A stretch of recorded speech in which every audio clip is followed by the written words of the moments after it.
Hi, Lori. Is Dave going to be able to make it? I'm not sure if he's going to make it to the work meeting. Okay. Kind of a tight schedule for him, but Okay. he's planning to be here for the main meeting. Okay. And other than that, we have everyone here if you want to go ahead and start.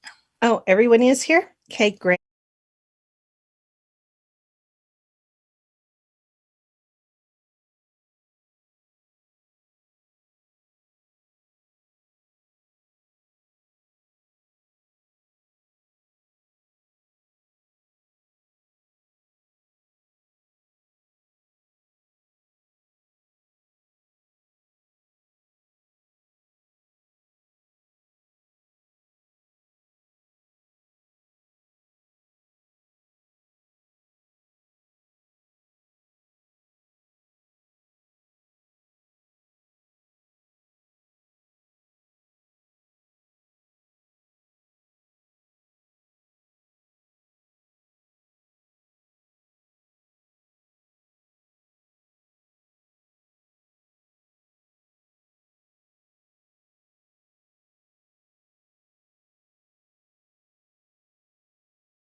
And our agenda today is Planning Commission process.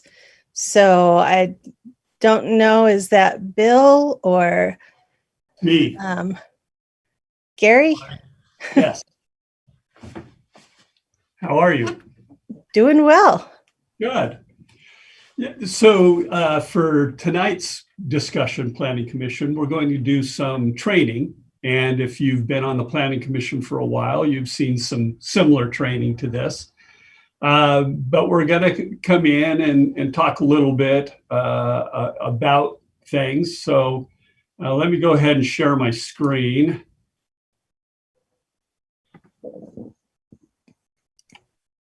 All right.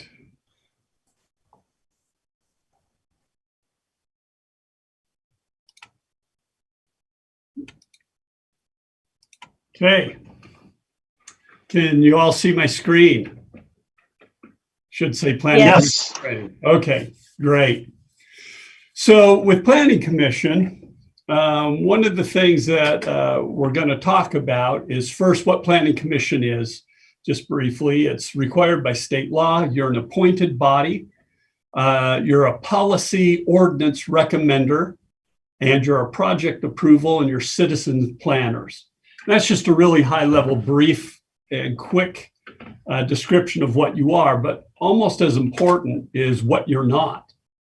Planning Commission is not an elected body. You are not a policy or ordinance maker. You recommend, but the ordinance maker, or those who make the law, is the municipal council. You also do not represent a constituency, and that's decidedly so.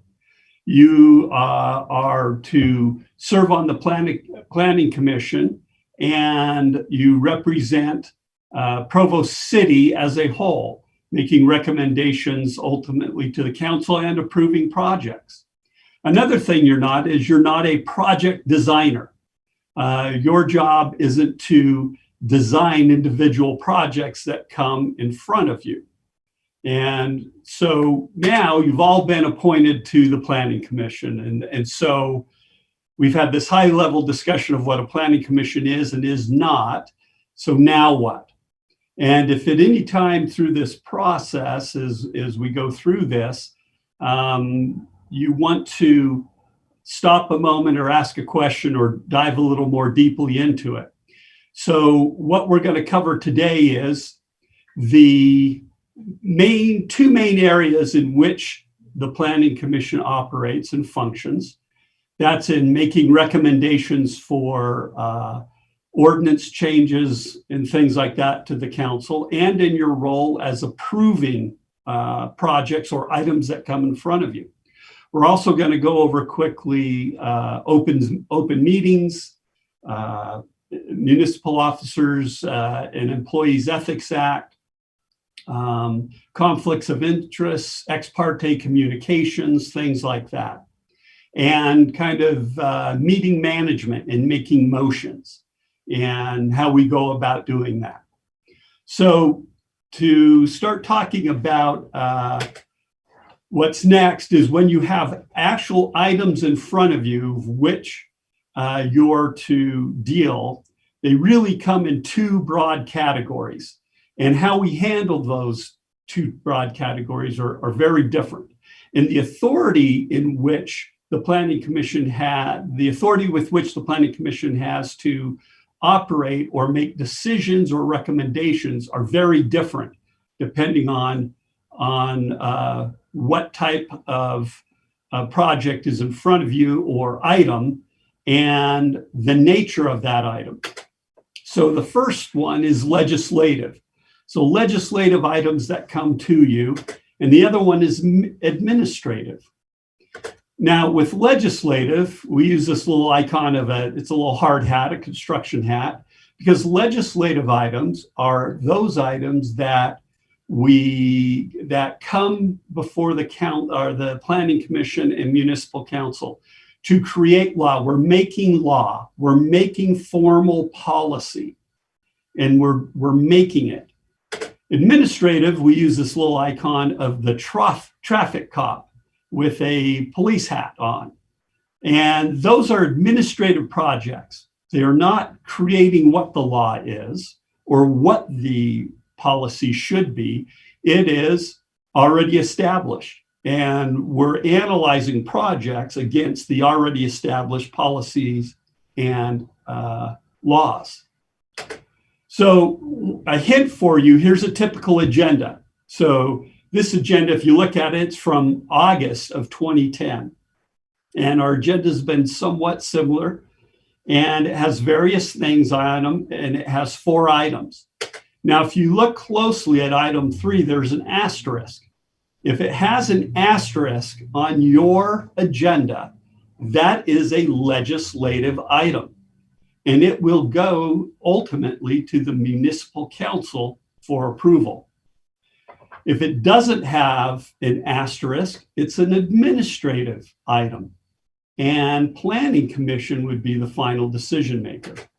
So asterisk means you're recommending the creation or working on creating law with the municipal council. No asterisk, it's administrative. And so the types of decisions that come to you in the administrative context, where you're the final decision maker, might be a subdivision. Somebody's got a few acres of ground, they want to subdivide it up into, say, 5 or 6 lots.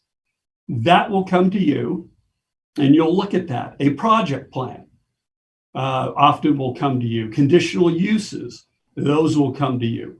You're the final decision maker in that administrative item. And so we're not creating what the law is. The law is already established. We're just judging this project or application by the existing law. So in legislative, this is where you act as in an advisory capacity to the municipal council and the mayor. And you give your advice and recommendation on certain things that come to you. Frequently, those things are like a zoning map amendment. We have a piece of ground in Provo, and somebody wants to change the zoning from agriculture to residential. That's a legislative item. and you would make a recommendation to the municipal council on that. Another one would be text amendments. We have our existing code. Somebody doesn't like what the existing code says, or they see a need to change it. Often that can be staff will bring items to you that we think need to be changed in our code. Creating those new amendments or an ordinance creating what the code says is a legislative item, the general plan. And then there are other items. Occasionally, the mayor or council will have an item come to Planning Commission where they just want your advice or recommendation on an issue. There's no law to be changed. There's no formal policy. They're just looking for input on things that they've been thinking about. And so they'll request those items to come to Planning Commission and discussion and a recommendation or advice given back. So administrative, when you have an administrative item in front of you, like those subdivision or a project plan, what authority do you have and how constrained is that authority to make decisions? Well, in the administrative context, your discretion is very narrow. The legal cases out there talk about you cannot be arbitrary, capricious, or act illegally. And really what that comes down to is, does this project comply with our existing codes? Not what our codes or the law, what we would like it to be, but those laws and codes as they exist right now today. If the answer is yes, we approve that project. If the answer is no, then we don't approve that project. We deny it. Or you could approve with a condition that it meet code, okay? Now, oftentimes we have people come into an administrative hearing, they're really upset. And they talk about things, and this project is terrible. And if we do it, oftentimes you'll hear somebody say, if you approve this project, children will die.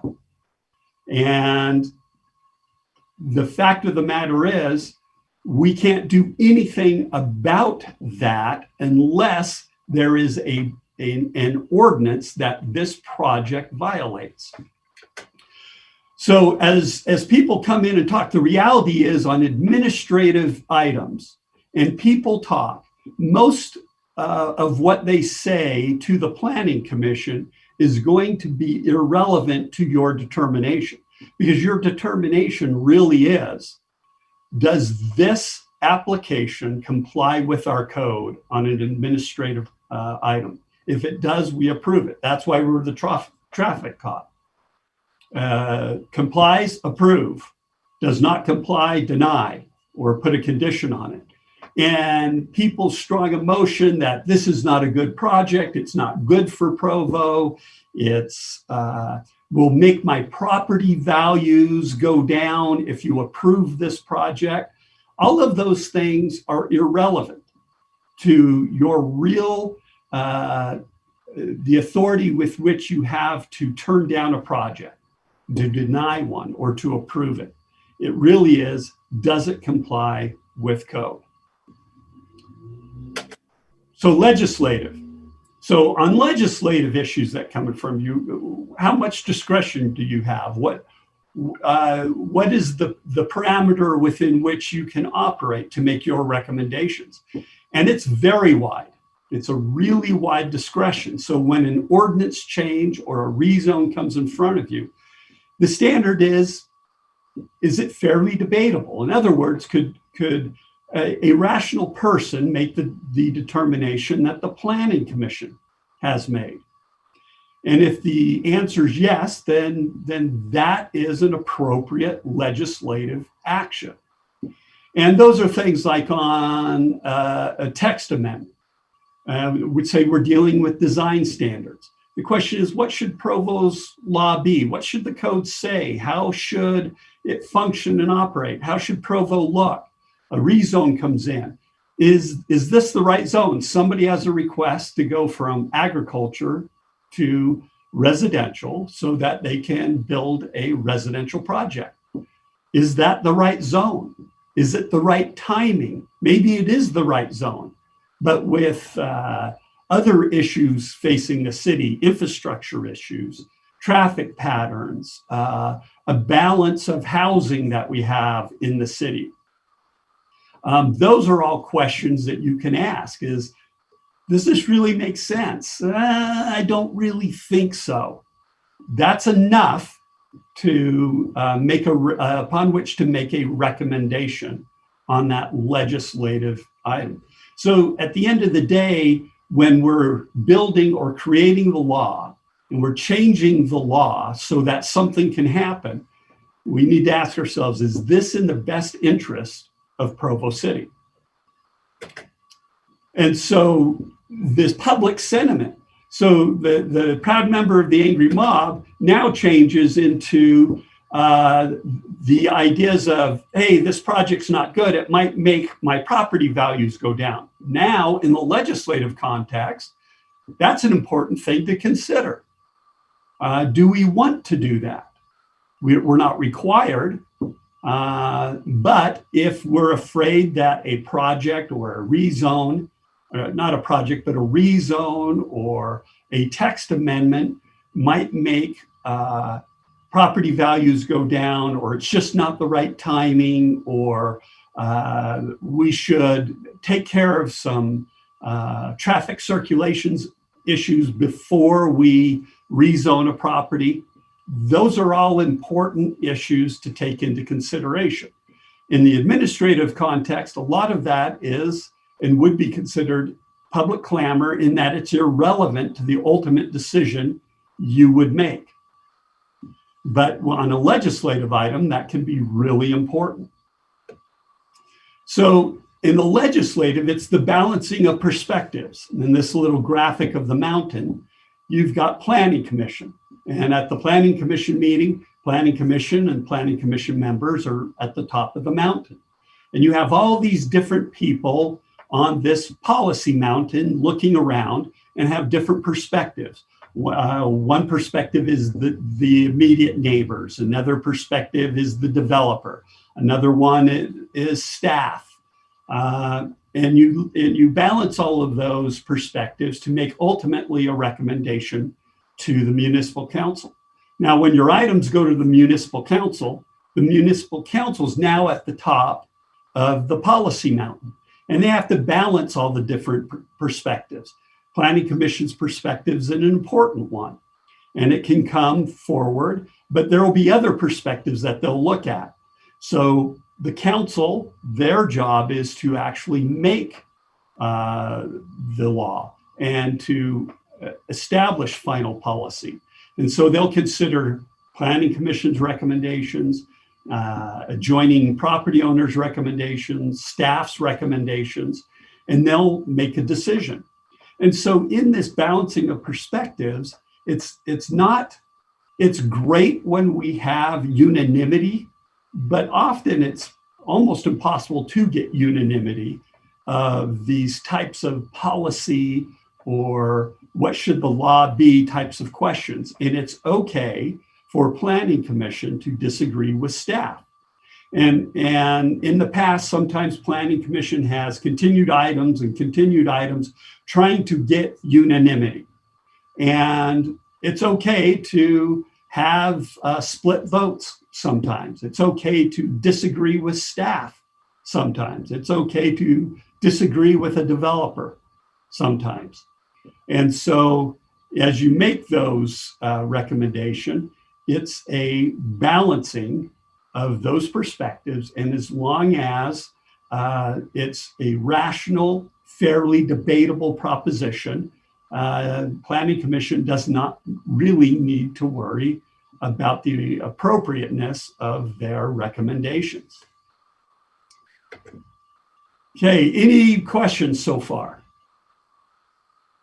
No? Okay, great.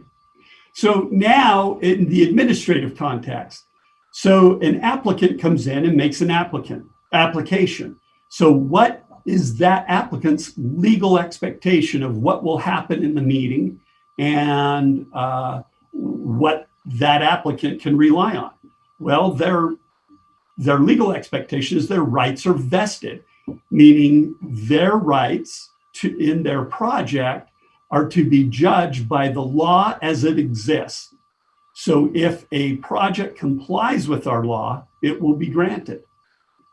So if a developer comes in and there's two approaches, a developer wants to paint their project green, and we don't have a law against painting your project green, the developer has the right to paint it green. And oftentimes staff or planning commission can work with a developer, talk with a developer, cajole or try to persuade a developer that maybe red is better than green. But if at the end of the day, the developer wants to build a green project, the developer can, unless we can point to a law or a code that prohibits that, or gives us the discretion to prohibit it. In legislative context, the applicant has no legal expectation. Their rights are not vested. They're vested in the laws that exist. In the legislative context, they're requesting a change in the law, and a change in the law does not need to be given. The proposed change should be in the best interest of Provo City. And so anyone who's coming in, whether that's staff or an outside applicant, proposing a text amendment or a rezone, we should have the burden of showing that Provo's interest is better served by changing the law than keeping the status quo. Okay, so administrative, their appeals from an administrative planning commission goes to our Board of Adjustment, then on to court. Legislative, it's a recommendation to the municipal council. Then if somebody was upset with the municipal council, they could theoretically go to court. I don't know of one case in the state of Utah on a legislative item like a rezone or a text amendment where an applicant has come in requesting something and it got turned down by a city, that the city was sued in court and the court overturned the city's decision. The city has extremely broad discretion to determine what's in the best health, safety, and welfare interest of the residents of Provo. Okay, so that's kind of the two types of projects that we'll see, or applications that come in front of you, are those legislative items and the administrative items. And remember, if you look at the agenda and you see an asterisk by that item, if there is an asterisk, you know it's a legislative item. And the Planning Commission has broad discretion to ask the question, before I recommend this to the council, do I think it's in the best interest of Provo City? And how the system works and having citizen planners is it's really important for Planning Commission members to give their opinion on these legislative items as they come in front of you, to talk about whether you think the proposed change is in the best interest of the city, and if it's not, what would make it? How could it be amended? How could it be changed? To give those recommendations. Now, if an item comes in front of you and it's an administrative item, then the Planning Commission's discussion really is much more limited. It's now limited, okay, here's the application, here's our ordinance. Do the details of this application comply with our existing code? If it does, even if you hate the project, you need to approve it if it complies with our code. And conversely, a project may come in that everybody really loves, but it doesn't comply with our project. We then need to not approve the project, but we need to change our laws so that that project could be built under our legal codes. because people have the right to rely on the codes as they exist at the time in judging their projects. That's the applicant, that's neighbors, that's taxpayers, that's everybody in the community. So that's a broad, high-level discussion of generally the approach to take on the different types of items that come in front of you. And if ever it comes up, feel free in the middle of a discussion with in Planning Commission discussion to say, hold it, wait a second, you know, what type of project is this? What's our discretion? What's our the legal parameters within which we can operate, so that you're clear if you don't understand that. Now, as a Planning Commission member, you are subject, well, unless there's any questions with that, we'll go on to the next section, conflicts of interest. Okay.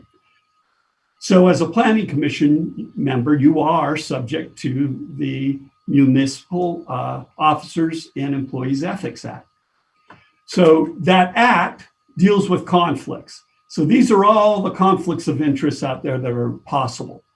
Now, some of them are really minor. There's a rezone in Provo and you live in Provo. Could that be broadly construed as conflict? Yes, but it's not a conflict that you really need to worry about or do anything about. Some conflicts require disclosure. And then there are other types of conflicts, a more narrow conflict, that disclosure is not enough. It's just prohibited. It's a prohibited conflict, and you cannot engage in that. So the prohibited conflicts are, you can't, because of your official position, release confidential information or get special privileges. Now, those types of things shouldn't come to Planning Commission. Confidential information, closed meetings to talk about things like that don't come up. You can't use your position to get a special privilege. You can't walk into a bank and say, give me a subprime loan because I'm on the Planning Commission. That's not appropriate. A developer, give me a private loan because I'm on the Planning Commission and your project may come in front of me. So Planning Commission members, those types of conflicts are just prohibited. You can't do it. There's a few exceptions. You get normal loans in the normal course of business, campaign contributions, occasional gifts or awards, things like that. Now here are the types of conflicts that would require a disclosure. You're also on the Planning Commission, but as part of your work, you assist people in business with Provo City, in contracts or something like that. That's something you should disclose. You're a director, an employee, or an officer of a business that is regulated by Provo City. And every year we give out conflicts of interest documents for Planning Commission members and all our board and commission members and employees to mark down these types of disclosures showing conflicts. You own a business in Provo or you own a business outside of Provo, but you're doing business with Provo City. You should disclose that on your annual conflict disclosure. Or you have a personal interest or investment which might create a conflict between your Planning Commission role. You come in and you own some property in Provo and you decide to subdivide it, and that project needs to come to Planning Commission. You should disclose that. So on those items that are just prohibited, they're just prohibited, and disclosure can do nothing about them. You can't engage in that activity. Other types of conflicts I've just gone over, where where you need to disclose the conflict, you should consider recusal, or in other words, not participating in the Planning Commission discussion. for that item or on the things that are coming in front of you. Now, it's not necessarily required. If there is a conflict that needs to be disclosed, and yet you could make at the beginning of that item an announcement that I have this conflict. However, I do not believe it will interfere with my ability to fairly and impartially judge the merits of the application in front of me. You could remain and decide that decision or decide in that item. But it's probably not the wisest thing to do. So always seriously consider recusal. If any conflict issues come up or you have any further questions on it, please give me a call. And I can walk through that with you. And if you do recuse yourself, then you should leave. And when we have meetings where we're all together, you should leave the dais. You shouldn't vote on that. You shouldn't be in the room. And you shouldn't discuss those items. Okay, any discussion on or questions on conflicts? Okay, great. Next one is ex parte communications. So these are just communications that take place outside of Planning Commission meetings. So under Planning Commission bylaws, ex parte communications are those things that happen prior to a hearing.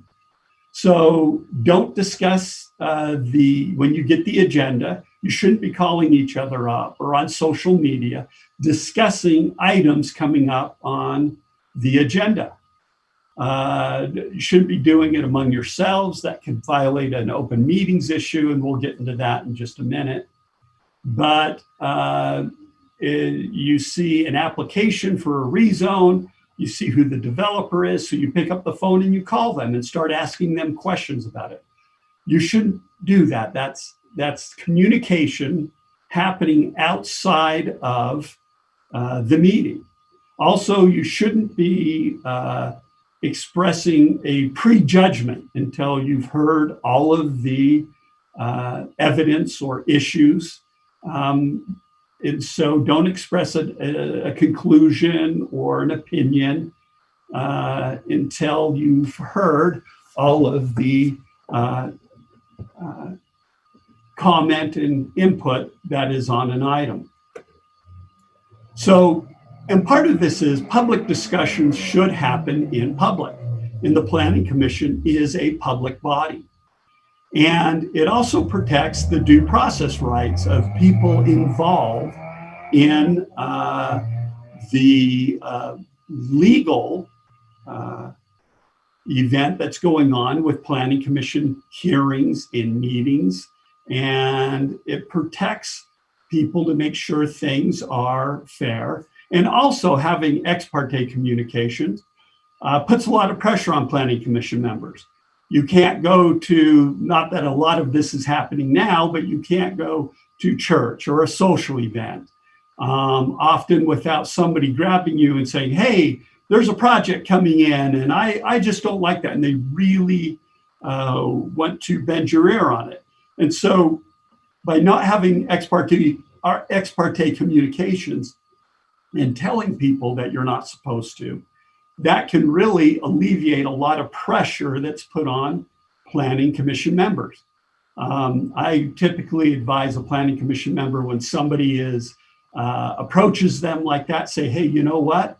This is an important topic, and it's an important topic to you, I can tell. Why don't you send me an email outlining your concerns, and I'll share that email with the rest of the Planning Commission. So it's in information that all Planning Commission members could have the benefit of. And so that's a pretty good way of dealing with those types of issues. So open meetings. This applies to Planning Commission. Open meetings is when a public body has a quorum present and their meeting, whether live or electronically, like we are now, and there's a quorum. So as long as we have a quorum, which is 4 members for the Planning Commission, that is a public meeting.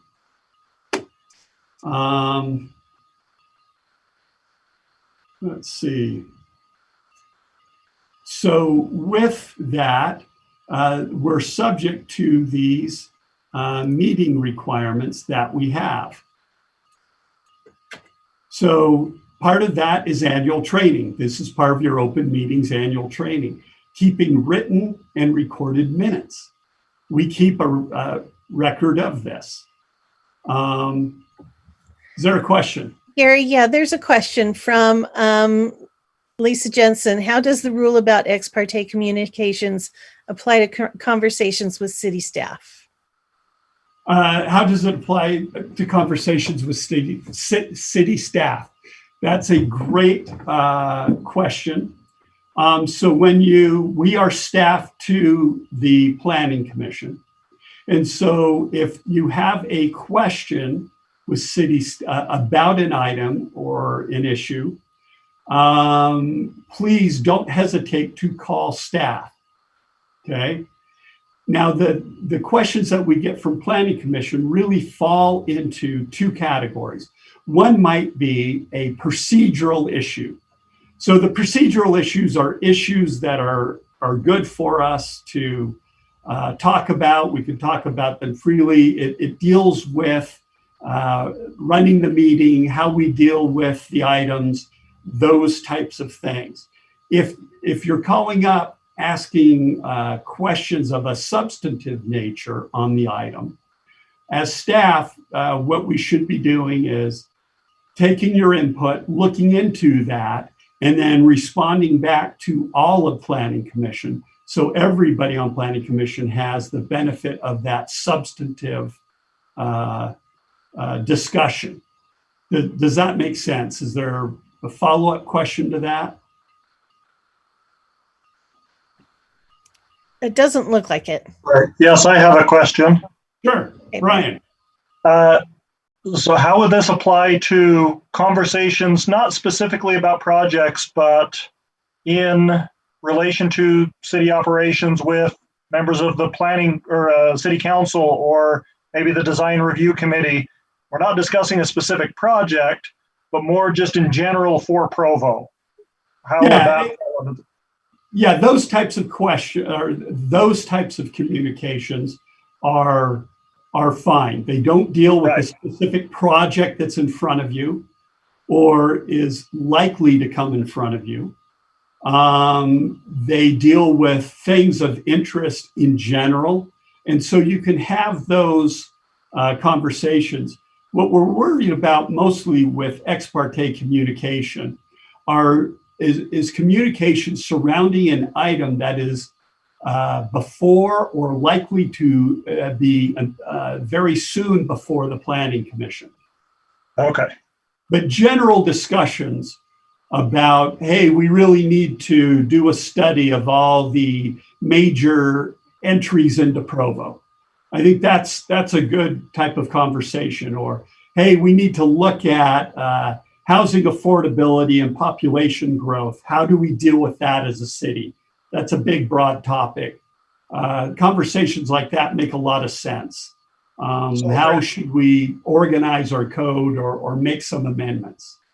Okay, so yeah, conversations at like a bike committee meeting with a city councilor, we're good. It's mainly just specific projects that are going to require approval. Yes. Got it. Or are likely to come in front of you in the near term. In the near future. Got it. And now, the way the system is set up is as we make these recommendations to the municipal council, the municipal council needs your input. Right. You don't necessarily need the municipal council's input on a specific item. Does that make sense? In the past, we've had specific items come to Planning Commission, and a municipal council member has got up and said, hi, I'm Municipal Council Member Gary McGinn, and I'm here, and I want to comment on this discussion and this item and tell you what the council thinks. Well, as soon as they got done, I would get up and say, okay, Planning Commission, the system's set up for you to give your input to the council. And you got to remember, the Planning Commission only acts as a body. You don't act as individuals.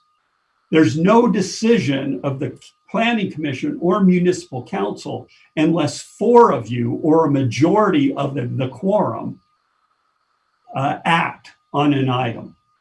So it is a little hard for an individual council member or Planning Commission member to speak for the Planning Commission, okay? Because your speaking as a Planning Commission happens in the meetings when you take a formal vote. Does that make sense? So any other questions on this? We'll jump back to open meetings.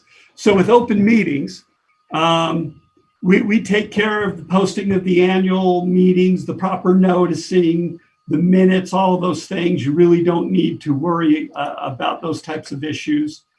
Now, when you have an actual meeting, parliamentary procedure, you consider one thing at a time, one item at a time. You're trying to make sure things are fair. It's to serve the will of the majority, but also trying to preserve the rights of the minority. In our meetings, we loosely follow Robert's Rules of Order. Our meetings do not start until a quorum is present. If a bunch of you go to a party or a concert and you happen to meet, that's not a meeting. But you shouldn't start talking Planning Commission activities. You shouldn't start discussing Planning Commission items or issues on Facebook, because that could be construed to be a meeting, depending on the nature of those conversations. So in following our meetings and following Robert's Rules of Orders, we have a chair, they call the meeting to order, we read in an item. It's often good to clarify what type of action is this? Is this administrative? Is this legislative? What are we doing? Are there any conflicts that people have? And then typically there's the staff presentation. And then after staff presentation, there are other presentations. Then it's open to public comment. Then we close public comment. And now when the public comment is closed, it's time for a Planning Commission discussion. And Planning Commission, in your discussion, you can ask members of staff, you could ask a question of somebody in the audience or an applicant for further things. So there's a question came up about, what did that say? Oh. The question came up, what would be an example of a time when public comment wouldn't be required? Okay, so let's say there was an item, you had it open to the public. You closed public comment, and then in your discussion, you said, you had a conversation, you asked a question to staff and said, staff, in how many zones is this similar type of use that they're proposing allowed?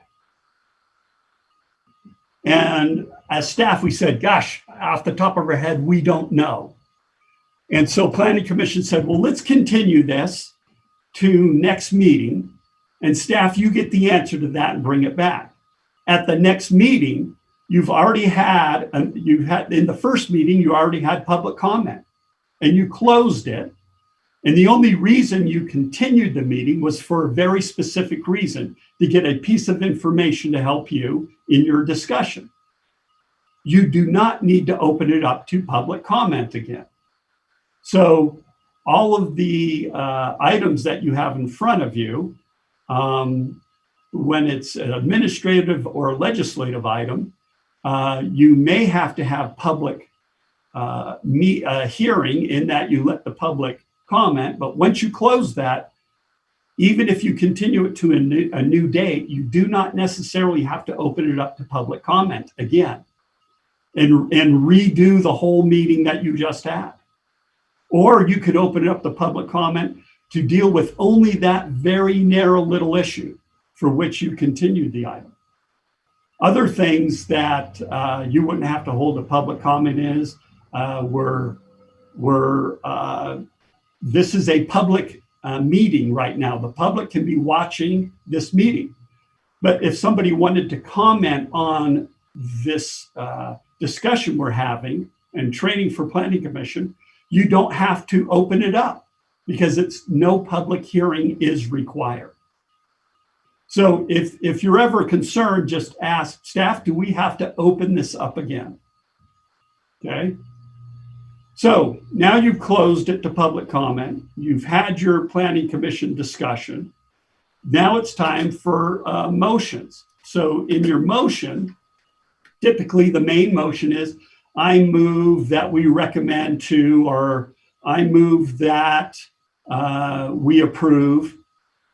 And then it requires a second immediately thereafter. If there's no second to the motion, then the motion dies. And now we look for a new main motion. So once there's a second, the chair restates the motion, says, okay, it's been moved and seconded that we, whatever it is, then you open debate, okay? And so you open debate. The maker of the motion typically goes first and last. You go in order. You try not to talk over each other. Each member is invited to speak, and each member should speak, especially on legislative items. Your perspective or point of view is important. That's why you've been selected to be on the Planning Commission.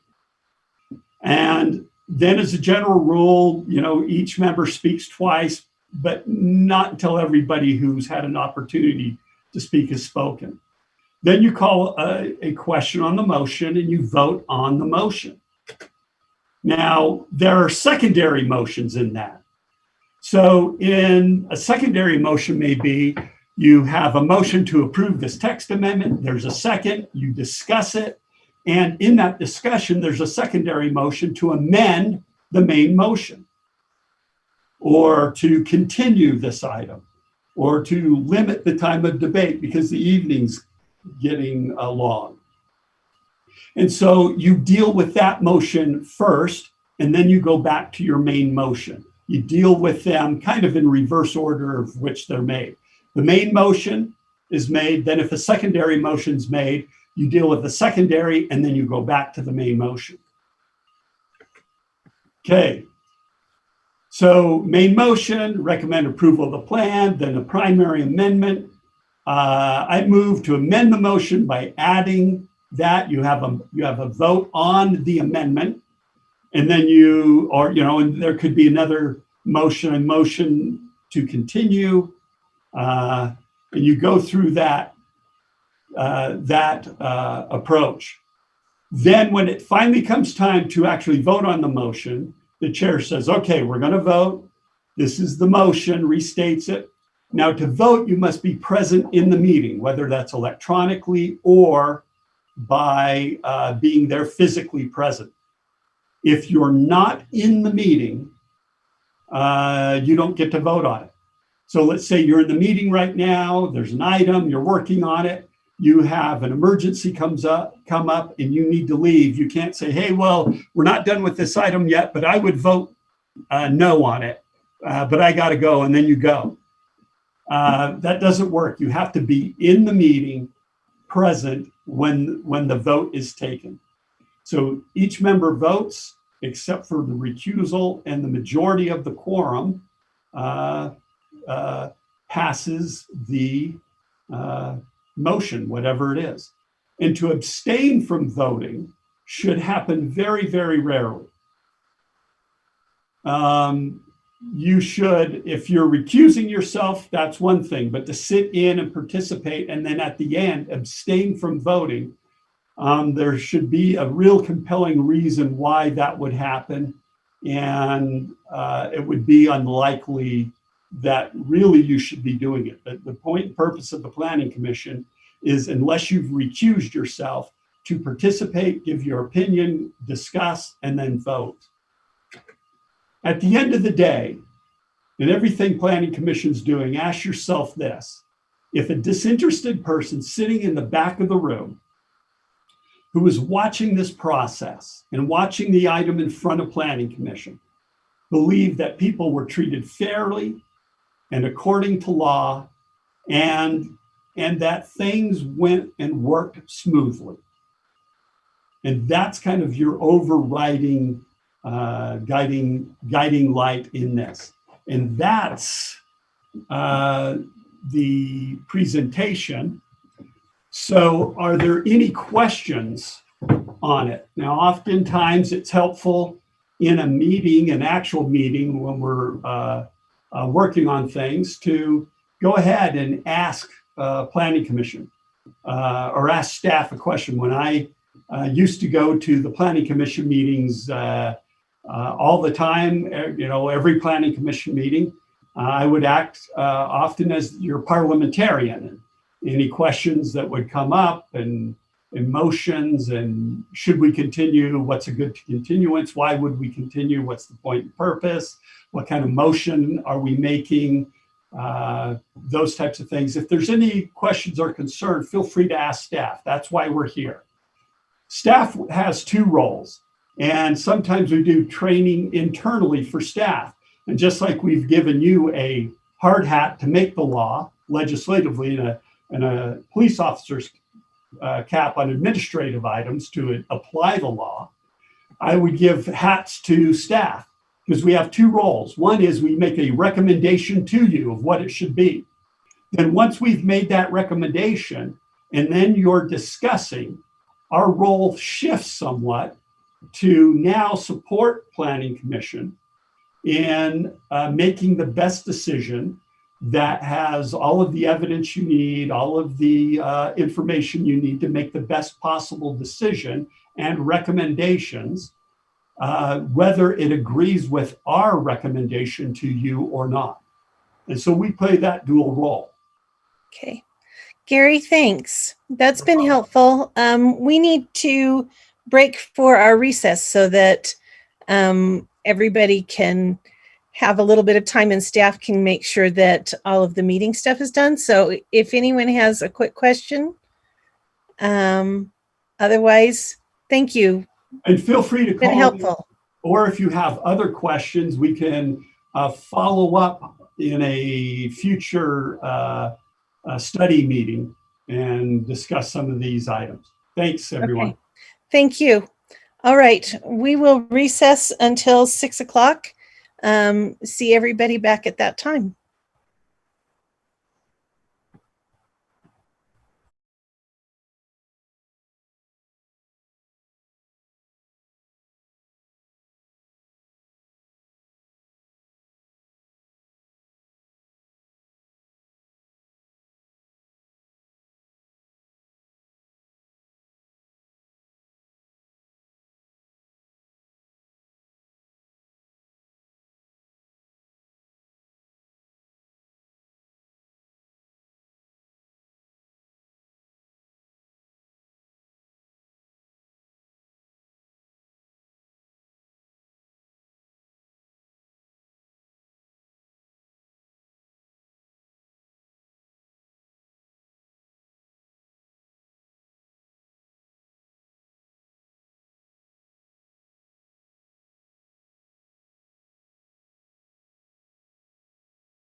To the November 18, 2020 Planning Commission meeting. We have 4 items on tonight's agenda. And before we dive into those, we will go ahead and start with a roll call. And I'll make sure I don't miss anybody.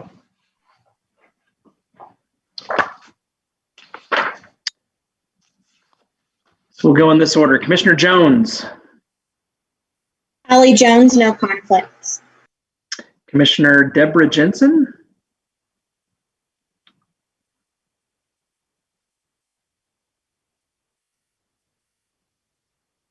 Deborah Jensen, no conflicts. Thank you. Commissioner Urquiaga. Laurie Urquiaga, no conflicts.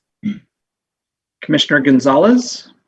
Daniel Gonzalez, I may have a conflict with agenda item number 1 and 2. Okay. Commissioner Lisa Jensen. Lisa Jensen, no conflicts. Commissioner Henry. Brian Henry, no conflicts. And I am Dave Anderson. I have no conflicts.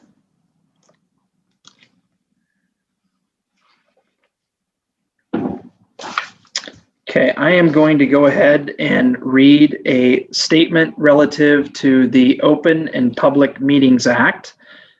As of November 5, 2020, in accordance with Utah Code 52-4-2074, I've determined that conducting meetings of the Provo City Planning Commission with an anchor location, such as the council chambers, presents a substantial risk to the health and safety of those who may be present there. These are the facts upon which I have made this determination.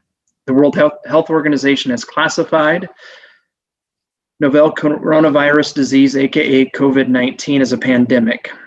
The U.S. Centers for Disease Control and Prevention state that COVID-19 is easily spread from person to person between people who are in close contact with one another. The state of Utah is currently subject to a public health emergency order which limits the size of public gatherings and which requires people to wear face coverings and follow social distancing guidelines. Utah County is currently listed as having a high level of coronavirus transmission. Physical distancing measures will be difficult to set up and maintain in the council chambers. Therefore, for the next 30 days, all meetings of the Provo City Planning Commission will be conducted entirely via electronic means. Planning Commission meetings are broadcast live and available later on demand at youtube.com/user/Provo Channel 17. Agendas and support materials are available at provo.org/planning commission. To make a public comment or to join a meeting via telephone, follow the instructions provided on public notices of each meeting. To send comments to the Planning Commission members or weigh in on current issues, email them at dspublichearings@provo.org. Okay. It's nice to have that out of the way. Like I mentioned earlier, we have 4 items on the agenda for tonight. Items 1 and 2 are tied together essentially, so I'm going to go ahead and read those both in. There is a public hearing for item number 1.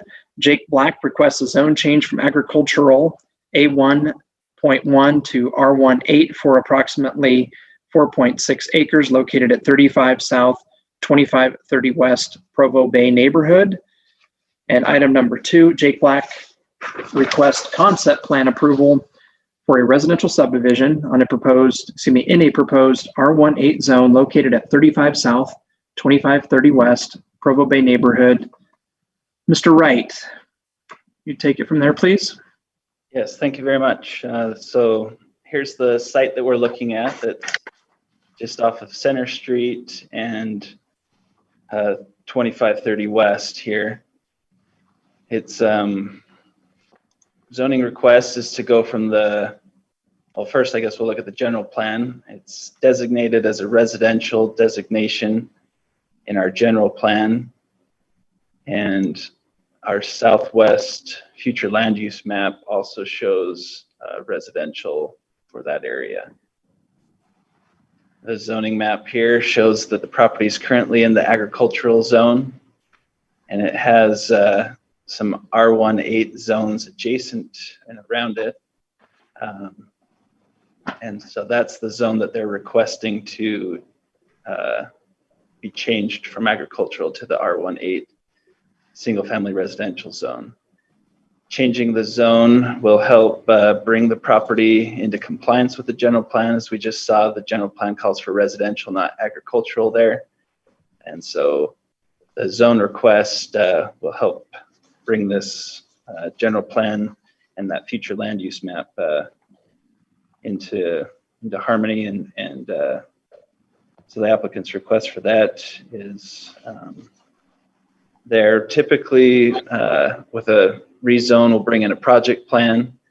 Since this one's just a subdivision, they have a concept plan that shows their subdivision, but we don't bring in subdivisions typically to the planning commission. But in this case, with the rezone, we have that here as well. So here's essentially what they're looking to do. The area here that the applicant owns they're requesting to be able to subdivide it into 15 single family residential lots. And then the rest of this here that you see is just showing how future development after this development takes place could tie into it.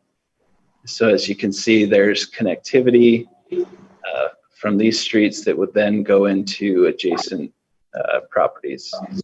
They've kind of overlaid that onto the aerial to show how that could develop in the future. One thing I think to note is on Center Street, that's an arterial street, and 2530 West is a collector street. Typically, the city tries to limit the amount of driveways that access off of these types of streets, arterials and collectors.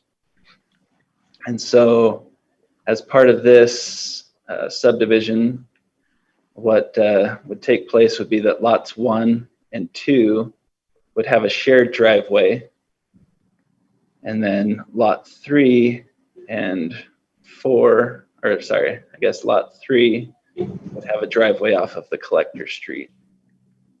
The rest of the lots in the subdivision would be able to be accessed through these local streets that would be built as part of this subdivision.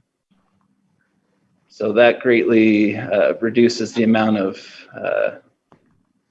driveways entering onto collector and arterial streets.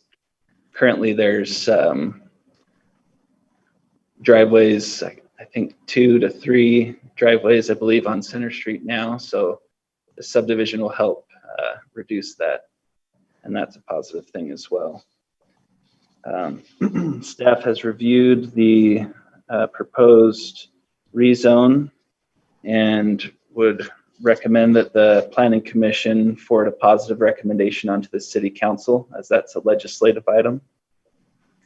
And for the concept plan, staff has reviewed that as well and would recommend that that is approved by the Planning Commission with the following conditions: that the rezone that we're hearing tonight is approved by the Municipal Council, and that any final CRC approvals are given. So those are staff's recommendations on the 2 items. Again, the first one legislative and the second one for the Planning Commission. Staff has reviewed the lots. They conform with the R1.8 zone requirements for minimum lot size and for width and depth and all of those things. So if you have any questions for me, I'd be happy to answer those this time. Mr. Wright, thank you. Any questions of staff, commissioners? I raised my hand, but I guess you can't see that. Dustin, it looks like there are existing structures that don't fit with the plat map.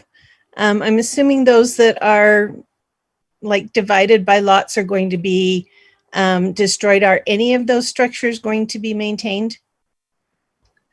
Yeah, any of the ones that are on property lines would have to be removed. The applicant could probably answer better as to what their plans are for keeping any of the ones that would fit on the lot. Again, this is a concept plan, so they're showing that these lots work. They'll still have to bring in a final project plan where we would really make sure that those, or sorry, subdivision, final subdivision application would have to come in where we would clarify on that as well. But I think that's a great question for the applicant to see what their plans are for those existing structures. The subdivision application does not come back to the Planning Commission though, does it? No, those go to staff review. Okay, thank you. You're welcome. Commissioner Lisa Jensen. This is back. I have two questions. The first one is there's a huge swath of land on the north end of the property. Is that an easement? Is that why it's not included in the area between the subdivision and Center Street? Correct. I believe Center Street at some point being arterial could be widened. And so there's that potential. I don't know if David Day wants to discuss a little bit about that, but yeah, Center Street has space for it to be widened in the future. Yeah, so that would be the potential widening width of Center Street. They are planning to, or we're planning for them to put the curb in as it's shown on this drawing, but we wanted to preserve that corridor if in the future we ever need to expand there. We didn't want to have to take homes out that had just been built. My other question was about sequencing. A lot of the projects that we've seen out on the west side have needed to talk about infrastructure. Is this one just so small that it's not an issue?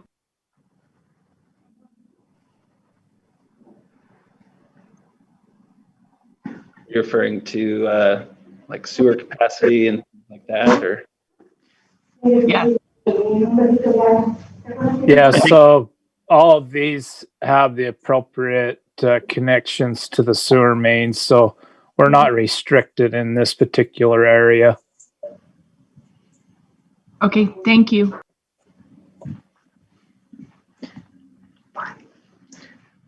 Any other questions of staff?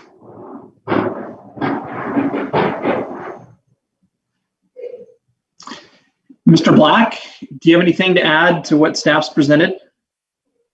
I do not. However, I'm just the engineer for the developer and owner, Matt, and he's on here, so he might have some comments to make. Matt, do you have anything? Yes, on the one question that we do have 6 rentals right there on the property on lots 1 through 4. And our intent is to keep those as phase 2. And we'll do the development with it and all that stuff for it, but those rentals would stay there until we decided to demo them and get rid of them. But so that was kind of a question that was brought up by the staff.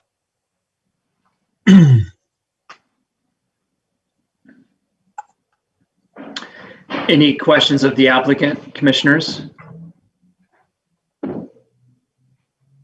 Commissioner Henry. So just to be clear, at full build out, all the buildings will be removed and replaced. Is that correct? Yeah, so at full build out, we'd remove all the 6 existing homes that are on there and build new homes on those first 4 lots. So. Okay, great, thank you.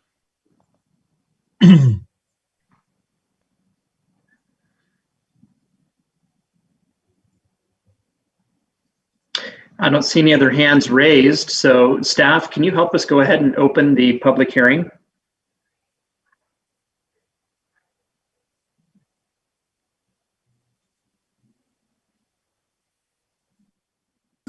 There are no public comments at this time, so 30 seconds.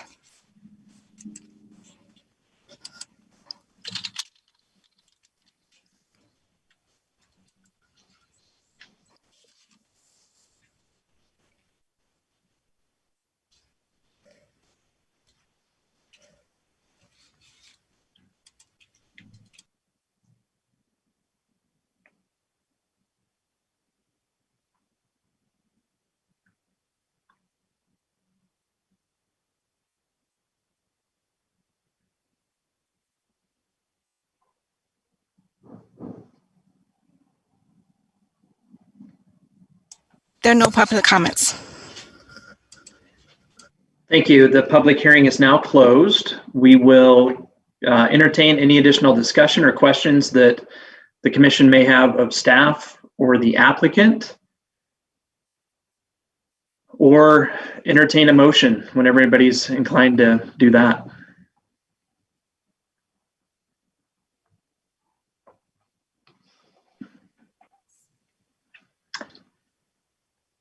Commissioner Urquiaga, did I see a hand up? Yes. Yes. And I actually think this fits well with this neighborhood. And if I don't know if others have comments, but when the time comes, I'm happy to make a motion if somebody else doesn't want to. Thank you. Commissioner Deborah Jensen. Thank you, Mr. Chair. I was just going to state that I think this is a very appropriate development for this location. It meets our vision for the general plan on the west side and the neighborhood plan as well. And I'm really pleased to see a site plan that actually promotes connectivity both now and in the future with walkable scale neighborhood blocks. So for me, this is, instead of it being what we often see, a segregated or separated pod development, something that has the potential to be truly integrated into the surrounding neighborhoods. For what it's worth, I can't agree more. I'll just mention that right quick. Commissioner Lisa Jensen, I'm afraid I bounced over you a minute ago. Do you have any comments? I was going to say the exact same thing as Deborah, so I put my hand down. Okay. Got it. Commissioner Henry.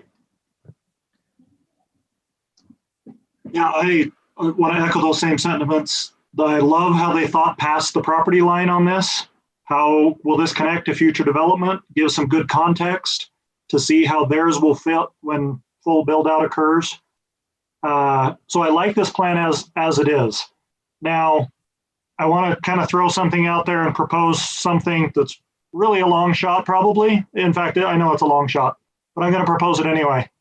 As later tonight, we're going to hear about a grocery store on the west side. And as I look at this property, comparing it to the Days Market Commercial Center up in the Edgemont area, their property generously is 4 acres. This is 4.6 at a crossroads of 2 major intersections. In that Days Market, there's also an Ace Hardware, a restaurant, a architectural office for an architectural firm, a gym, and so many other things, as well as a bank and a pharmacy, all fit in 4 acres. It blends with the neighborhood. They're all single family around them. Is this a potential place that we could entertain the idea of a grocery store on that particular parcel? I don't know if the applicant's even interested. I just wanted to throw out there that this to me seems like a prime piece that could potentially go commercial, but be a neighborhood commercial. Any thoughts from the other commissioners?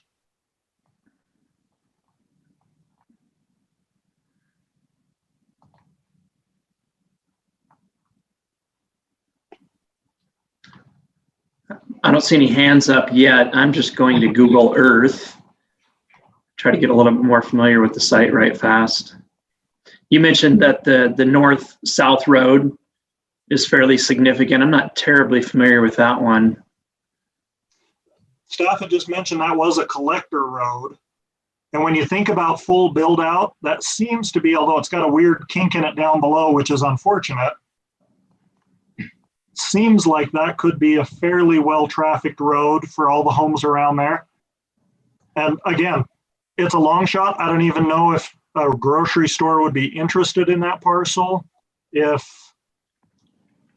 all the marketing studies would point to that as a good thing. I just felt like for a grocery store, we always think big, 40 acres, 50 acres, but would 4 acres do it? Would 4.6 do it? And especially where the parcel isn't developed to the east, when that does develop, it can develop in compatibility with a commercial center there. It also solves the issue of driveways onto Center Street. One thing that concerned me with this on Center Street, with the houses facing Center Street, for those of you who have driven North County Boulevard in American Fork, that's the road just north of the American Fork Hospital.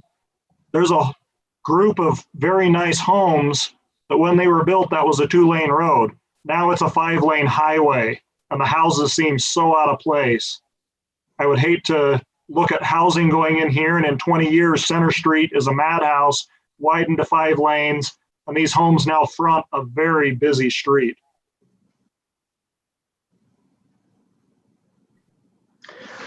Well, it's an interesting topic maybe to talk about a little bit at least. Commissioner Urquiaga, do you have any thoughts? Yes, I was just going to say that it's an intriguing idea, and I commend Commissioner Henry for thinking outside the box, so to speak. I'd be interested in hearing what the applicants think about it. It's really entirely up to them. I would wonder about the appropriateness of us taking any action at this time if they want to think about it. Okay, thank you. Commissioner Gonzalez.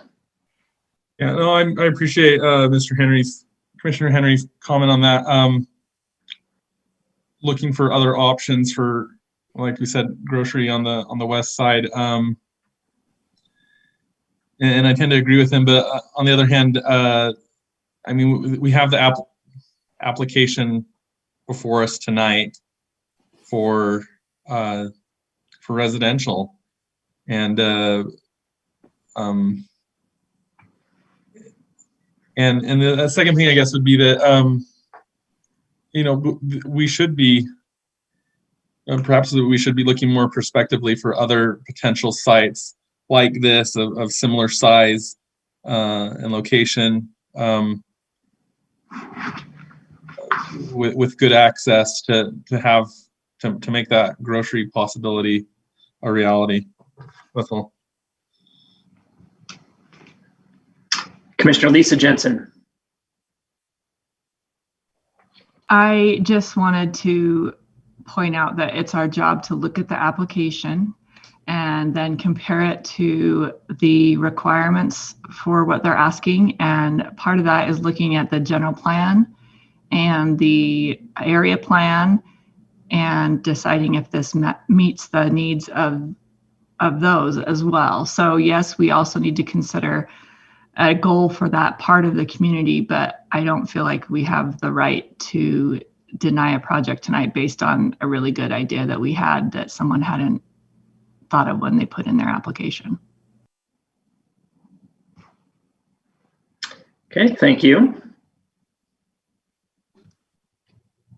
I don't see any other hands, so I'll share my thoughts, which are unprepared largely. I agree with what Commissioner Jensen said. I think we do have some, certainly some things with the advisory documents that suggest that this application's in line with what's been anticipated for this property. At the same time, I think it would be a shame under any circumstances to miss an opportunity to get a land use that might be very uniquely suited to one particular property and maybe not be viable at other properties in an area.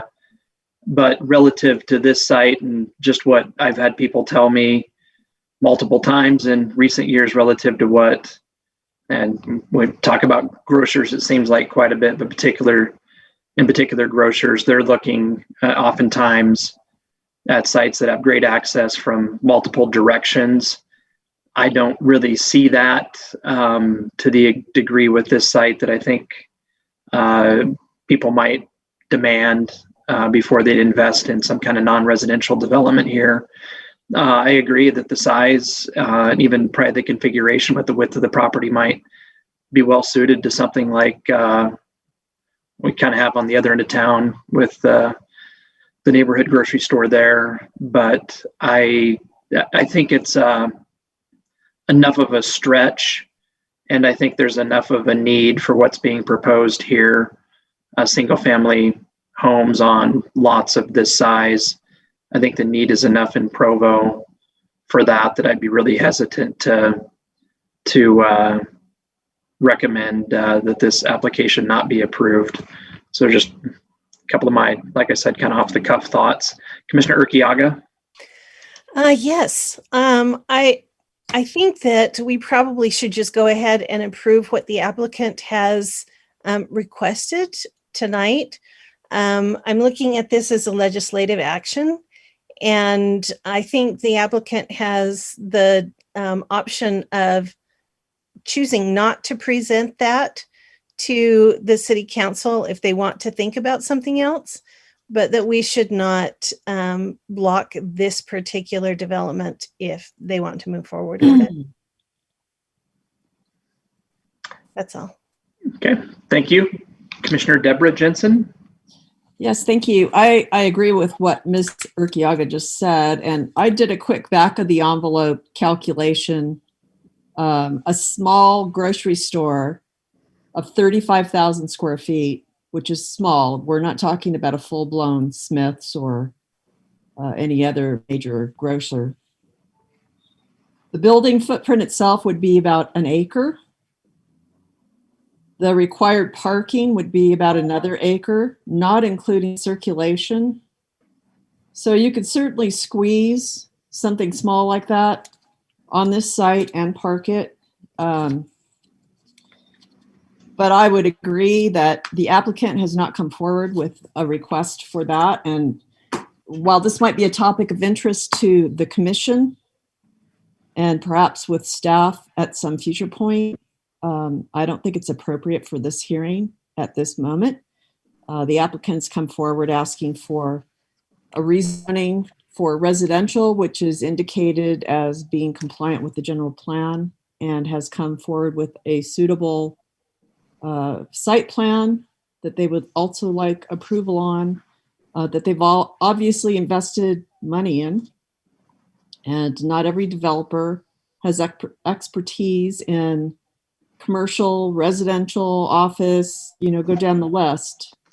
I would presume if this developer is requesting to develop residential properties, that is where his level of expertise lies. That's all I had to say.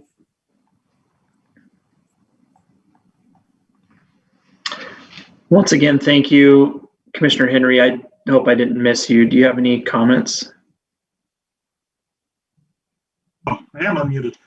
No, I fully agree. The applicant has brought forward a plan that he's spent some money on. I just wanted to throw out that possibility, and maybe he hadn't considered such a thing. And obviously, it's his right to pursue that if he wishes. I agree. He has brought us something here tonight, and I'm happy with what he's proposed. Like I said, I think the layout is good. It's good planning principles for a single family neighborhood. So I have no problem with the project as is. I just wanted to make sure there was that opportunity to look at highest and best use of the property, and just put it out there that if the applicant wants to pursue it, take a look at it, because it is a possibility. And I believe the residents on the west side would carry him on their shoulders into a meeting to approve it. Okay, thank you. Commissioner Urquiaga? I'm ready to make a motion. I think we're ready for a motion. Okay. I move that we forward a recommendation of approval for item number 1. Jake Black requests a zone change from Agricultural A1.1 to R1.8 for approximately 4.6 acres located at 35 South, 2530 West in the Provo Bay neighborhood. Thank you. We have a motion. Do we have a second? I'll second Ms. Urquiaga's motion. Okay, thank you. We have a motion to recommend approval of item number 1. Any discussion on the motion?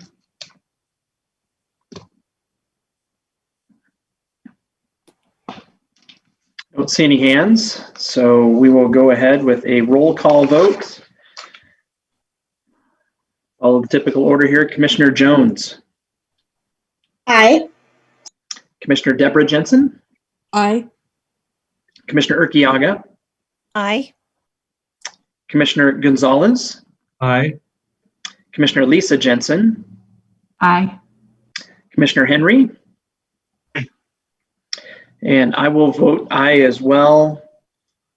There's 7 of us here tonight. That's 7-0, all in favor. And moving on to item number 2, I believe we may be ready for a motion on that, unless there's anything else anyone would like to discuss.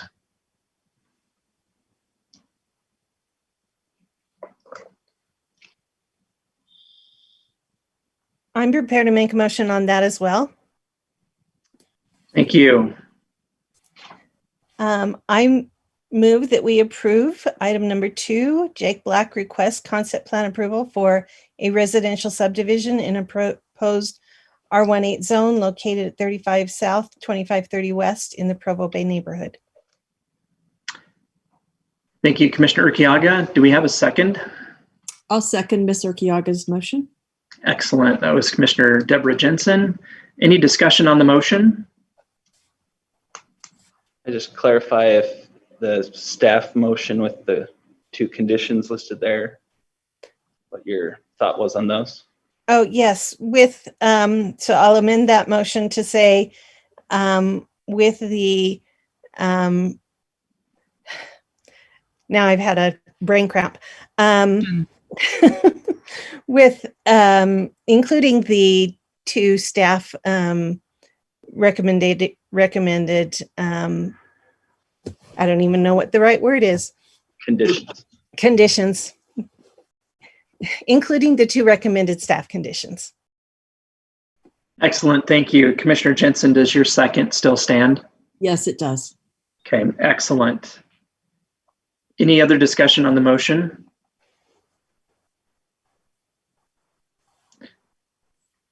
Okay, back to roll call. Commissioner Jones? Aye. Commissioner Deborah Jensen? Aye. Commissioner Urquiaga? Aye. Commissioner Gonzalez? Aye. Commissioner Jensen? Aye. Commissioner Henry? Aye. And I vote aye as well. So once again, 7 in favor, motion carries. And we will move on to item number 3.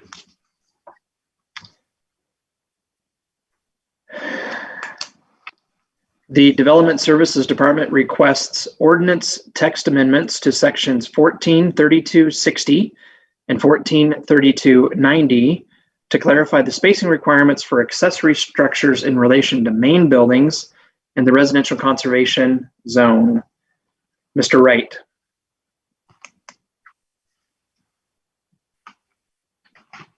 Okay, thank you. So this item is one that staff came across as one that we wanted to be able to get some more clarification in our code. And so it's relating to the text in the RC zone, the residential conservation zone, just clarifying a part about spacing between structures. So on a property, there's going to be a principal structure, and then there can be some accessory or secondary structures, such as a shed or something like that. The way the code currently reads, it's kind of unclear as far as what that setback is. It says if there's 2 principal structures on one property, they need to be 20 feet apart. And that part makes sense. But then also in the code, when it talks about an accessory structure, it's kind of referring to that, kind of back to that section. And in other zones, similar ones to this, like in our residential zones, the spacing requirement between a principal structure and a secondary or accessory structure is going to be 6 feet. And so staff's recommendation in the proposed code language that you see here is to add the section of code that then refers to that part where we want to add the 6 feet for accessory structures. So everything stays the same for main structures being 20 feet apart, but if there's an accessory building, staff's recommendation is that that's 6 feet and that's compliant with or compatible with some of our other similar zones. Staff feels that this change will help add some clarity to our zoning requirements, bring some consistency with our other compatible zoning requirements, and allow for reasonable spacing requirement in the RC zone. A lot of those properties are, some of them are on the smaller side, and so with a 20-foot requirement, you technically wouldn't really be able to have a home and then a shed on the property because there just wouldn't be enough space. So staff feels that this amendment will help make that more clear and more flexible and congruent with other zones. That's essentially all this is. If you have any questions for me, I'd be happy to answer those. Commissioners, any questions for staff? Commissioner Lisa Jensen. My only question was, how does this 6 feet compare to the multifamily zones?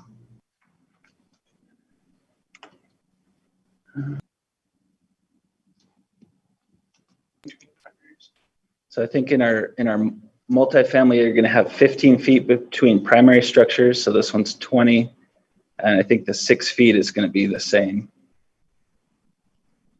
Perfect, thank you.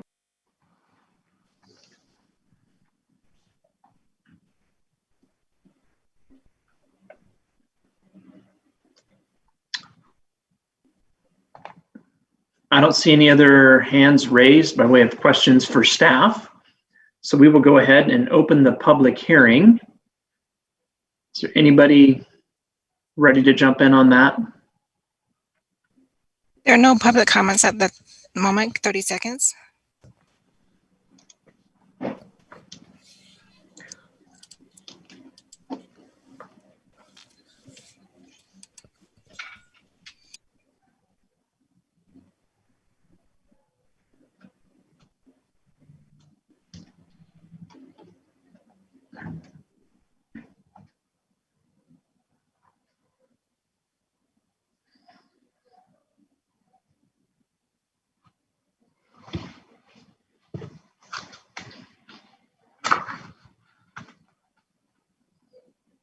No public comments. Okay, thank you. Commissioners, any discussion, other questions for staff?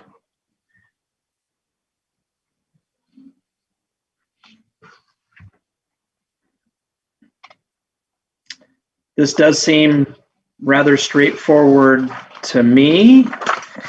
Commissioner Lisa Jensen. I'm happy to make a motion if you're ready for one. I believe we are. I'll second it.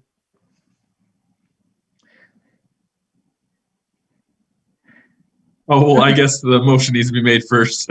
Yeah, thank you for your support, though. I appreciate that. I guess I'm anxious.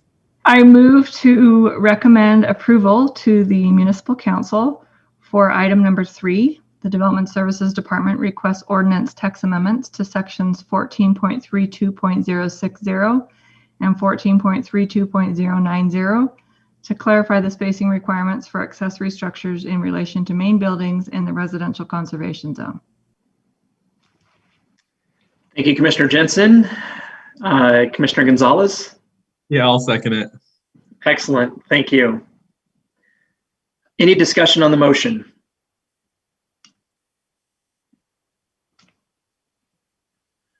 I don't see any hands raised, so the motion is to recommend approval of item number 3. Back to our list here, Commissioner Jones. Aye. Commissioner Deborah Jensen. Aye. Commissioner Urquiaga. Aye. Commissioner Gonzalez. Aye. Commissioner Lisa Jensen. Aye. Commissioner Henry. Aye. And I vote aye as well. Once again, 7 for the motion. Motion carries unanimously. And we will move on to item number 4. The Development Services Department requests a zone change from the Community Shopping Center SC2 zone to the Neighborhood Shopping Center SC1 zone and medium density residential zones for approximately 11 acres located at 1920 West Center Street. Mr. Ardmore. Thank you. Go here. All right, so this is your second time seeing this, but it's a little bit different than last time. So let me kind of elaborate on that. You can see here that the request by staff is to change the zoning to SC1 and MDR. The SC1 is a neighborhood shopping commercial zone, allows a array of permitted retail uses. So we've provided that adjacent to Center Street for the first 200 feet back, parallel with the road, which equates to about 3.5 acres of SC1 space. And then behind that, the medium density residential zone. As we stated before, there is no current project proposed with this. It's a staff initiated rezone in order to meet a couple purposes. One of those is my next slide here, to meet the general plan. So I don't know, I think a couple of you were here when this Southwest area plan was put together. Took a couple years. It was a long process. A lot of different key players were involved in getting to this point where this document was agreed upon and was able to be adopted by the city council. So a lot of work has gone into preparing this document in front of you. You can see here, you've got Center Street and Geneva. This is the property we're talking about, and it's part of that village center for commercial and mixed use product. So if we can go back to this slide, that's exactly what we're proposing, is a mixed use, horizontally mixed use product. Providing these residences in the back, as those are built, would provide the incentive for this commercial in the front, which would provide amenities for the entire neighborhood. That was kind of the idea with this plan. If you could read here, the commercial center to include additional residential component, design standards to create a cohesive community center. Those are ideas that would be pushed forward with any development plans that came into this area. You could see the MDR right there, just continuing that through this north portion of the lot. Staff feels like this is the way to move forward to meet the general plan. In addition to that, it's those objectives that we talked about last time. It's finding a spot on the west side for a grocery store. This particular property has been sitting dormant for 20 years. There's, from what we can tell, no interest in bringing a grocery store to this spot. So taking it out of the possibilities opens up other possibilities on the west side, while still providing that commercial amenity to this part of the Southwest neighborhoods. You know, it's an important corridor, just right off I-15. That explains why we got to this point. But we're trying to move forward, and we would appreciate a recommendation to the city council tonight. Thanks. Commissioners, any questions for staff?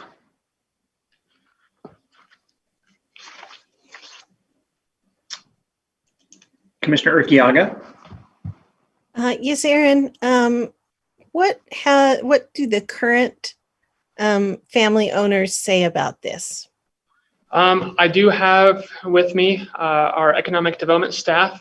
They could speak better to that. Let me get Keith over here. Hi, you guys. We have had conversations with both Smith's representatives and with the Cox family. I think they're in the awkward position of basically wanting to support whatever a potential grocer would want to do on that location. And so they're trying to navigate through that. I know that the grocer that they have the agreement with is doing their analysis to determine the viability of a potential store there at that location, but they don't know for sure if it is viable or if they will have construction funds to build a store there in the near future. That's part of the analysis work that they're doing right now.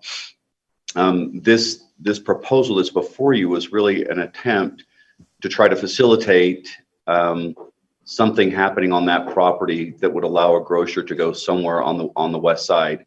And I think it's critical that the Planning Commission give us a vote tonight, either a positive vote or a negative vote, so that it can be moved to the City Council. We've talked with the property owner that our intent is to pause this before it actually goes to the City Council, in hopes that the grocer can reach some conclusion about whether or not they think it's viable to do a store at that location or to do something else with the property. So I don't think the Planning Commission's decision tonight is a detriment to that process either way, regardless of how you vote on this tonight. But the Cox family basically wants to do whatever a grocery store would want, whether they want to build one there or pass on that and allow the family to go ahead and develop it. So I think with the proposal the way it is right now, because it would preclude the opportunity of building a grocery store on this location, I think they're probably opposed to that. But I think they're in attendance tonight and they may want to speak to that themselves. Okay, thank you. Commissioner Lisa Jensen. So I had an idea that stemmed from a concern I had about access, that left-hand turns into that frontage area will be difficult from Center Street or out of the frontage area. And so I wondered if there was a reason, Mr. Ardmore, why the SC1 area doesn't go up to the little notch that accesses Geneva Road. So the zoning wouldn't have an effect on entrance. This could still be a shared traffic flow area. I would see this as a main entrance for vehicles that can't make this move. I could see that as kind of being a horizontal mixed-use development. And the stuff on the corner. Okay, and then the other part of that comes from our earlier discussion of it would take more than 3.5 acres to build a shopping center there. Is that something to consider, moving that line back a little bit so that though there's more room for a more significant use, or would SC1 not allow that anyway? SC1 uses a 3-acre parcel for SC1 is pretty typical. It'd be a variety of uses, not specifically what you spoke about earlier tonight at a day's market. I think the anticipation was trying to maximize the opportunity on this property for the landowner so that there was a mix of residential and commercial. And since the Planning Commission had recommended that commercial along the frontage might be advantageous, that's generally speaking the width of this kind of neighborhood commercial type opportunity that you would see at this location. That's kind of the depth that they would normally be looking for. We talked to a couple of developers about what they would normally expect for lot depth in this type of a zoning designation, and that's about what they need to put in those types of commercial opportunities.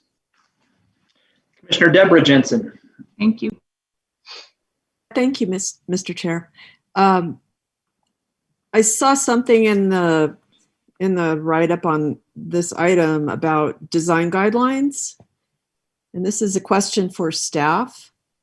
There are 2 ways the SC1 strip could be developed. One would be like Days Market, with the buildings pushed back and parking along the street in a parking lot.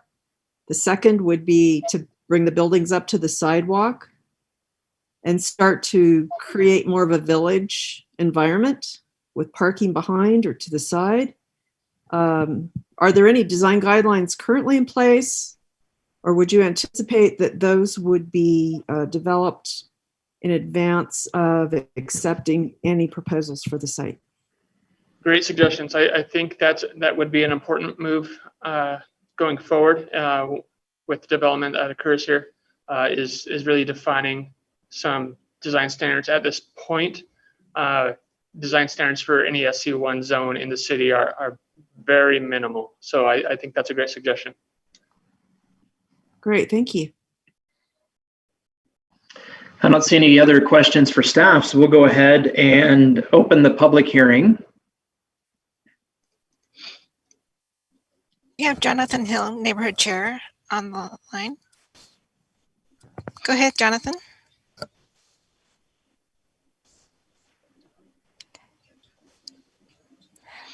Press star. Hi, everyone. I just want to say that we did have a meeting about this a month and a half ago. That was the original proposal that you saw. I agree that the addition of the SC1 along the frontage, like Planning Commission recommended, will improve the plan.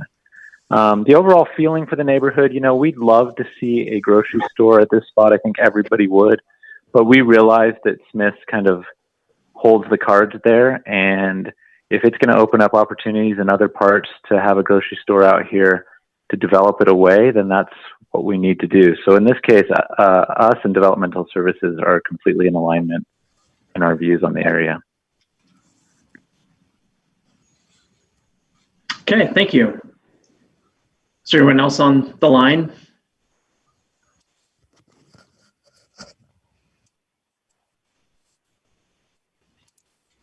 Caller 924, go ahead.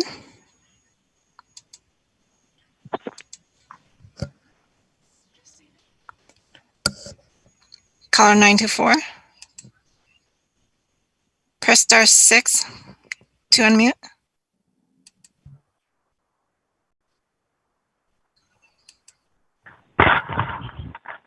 Can you hear me? Yes. This is Rick Cox. My sister and I own 5 acres in the center of this parcel. Keith Morty explained pretty well what we intended. The other Development Services person did not answer or did not explain it very well at all. Smith has expressed an interest in putting a grocery store here. They are doing a lot of work to try and make that happen. And so I think doing which this is proposed tonight would prevent a grocery store from ever going in on that spot. As the owners of the 5 acres in the middle, we would be concerned about this configuration. We would rather have the opportunity to see a residential. If we got the property back from Smith's, then we would want to do something different. This would definitely preclude a grocery store, and we think that that's the best use for this property. One last thing, Smith has committed to having a decision by February. I'm done. Thank you, Mr. Cox. Is there anybody else on the line?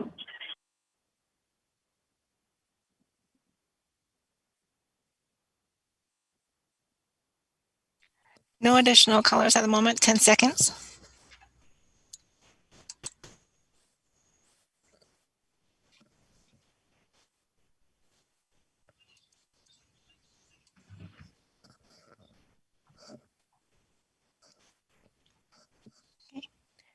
No public comments.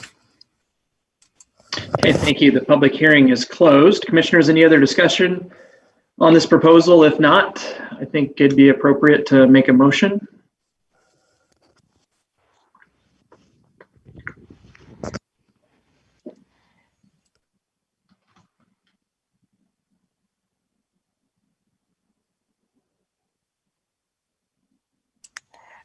There's one more caller on the line. We'll go back. We'll reopen the public hearing. Entertain this last call. Caller 924, go ahead.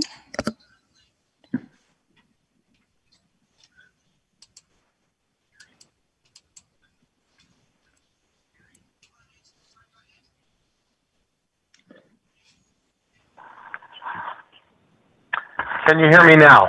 This is Rick Cox again. We can hear you. All right. One last thing I wanted to point out. I'm not sure why the Development Services keeps bringing this up, because we're trying to work with Smith and make a grocery store happen at this location. I'm a little confused by that. We keep hearing from the staff, Keith Morey and others, that you would like to see a grocery store here. And so I would question why this is happening again after we had this discussion in September. The other thing I wanted to point out, that an SC1 zone does have a provision for a conditional use grocery store. but it requires 5 acres. So I think what the Development Services individual said about not needing any more than 3.5 acres is not very applicable if you're going to try to put a grocery store here. Now I am done.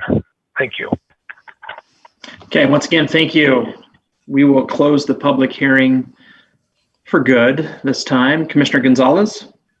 Yeah, I think everybody seems to be supportive of a grocery store. And my sentiment is if Smith's ever got serious about wanting to move forward with that and is committing to a decision in February, it seems like it would be quite easy to put this for Smith's to bring a plan and bring it back in February.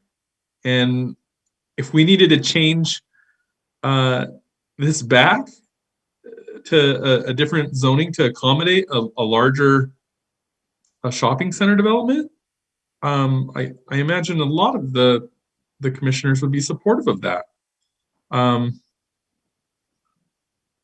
But with this going on for 20 years, I'm kind of the opinion. Let's see them. And if they'll perform, they'll perform.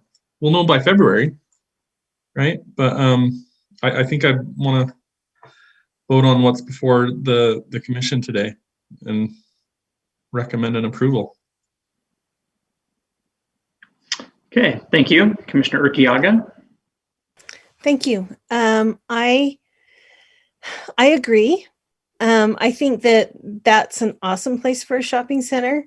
My understanding is that while we will act on this tonight, I don't think it's supposed to be going to the municipal council for a couple months, which would allow Smith's time to come in and make their intent known. And then it would be ready to move forward.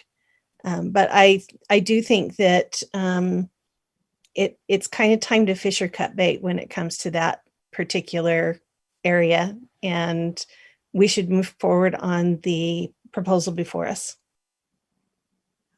Thank you. Commissioner Henry? I agree, because at this point, our action tonight doesn't go into effect until the council hears it. And if Smith does get on the ball, then the speed of development would say if they come back in February and say, yes, we're ready, then I don't see that anything terribly detrimental could happen in that time. And so I feel good with apprehension to do this tonight, but knowing that it's not a done deal complete, I think I'm okay with it. Thank you. Commissioner Deborah Jensen. Yes, thank you. I agree with all the previous comments by the commissioners that this isn't the most ideal situation, but we're making a recommendation to municipal council and they will have their deliberations and discussions and weigh our recommendations. So I would agree with those statements previously made.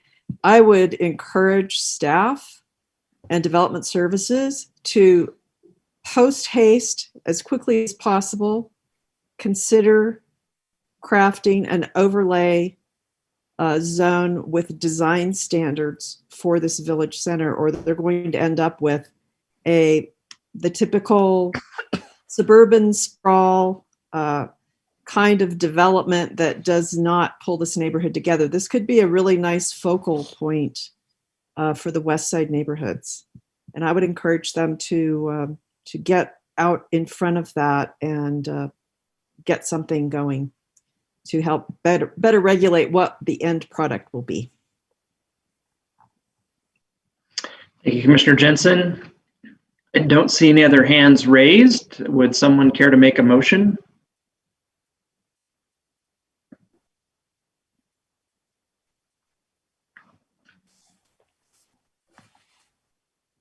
Yeah, I'll go ahead and make the motion.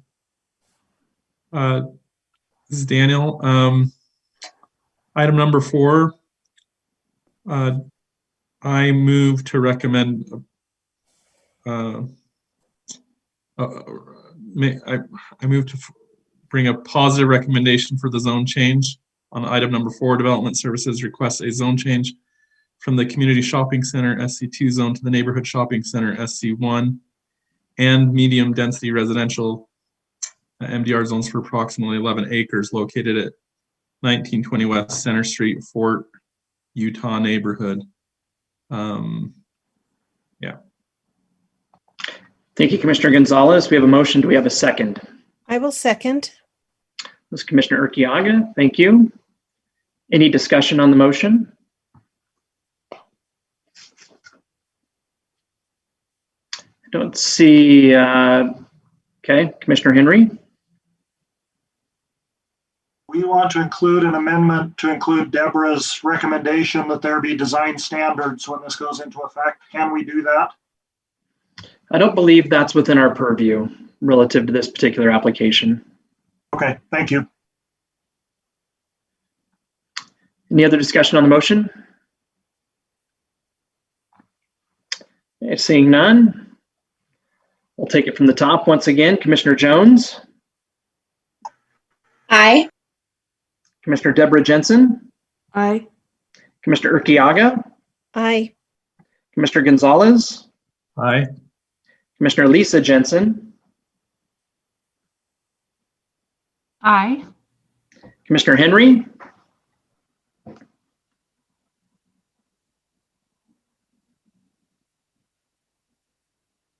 I vote nay on this one. And likewise, I vote nay. That is 5-2. The motion carries to recommend approval of item number 4. I believe that concludes our business tonight. Would someone like to make a motion to adjourn? Motion to adjourn, Mr. Chair. Okay, I think that was Commissioner Jensen by a hair. Do we have a second? I'll second. Commissioner Henry, all in favor? Aye. Aye. Any opposed? Aye. Thank you. And any opposed? Okay, motion carries unanimous. Thanks, everybody. Have a good night. Thanks.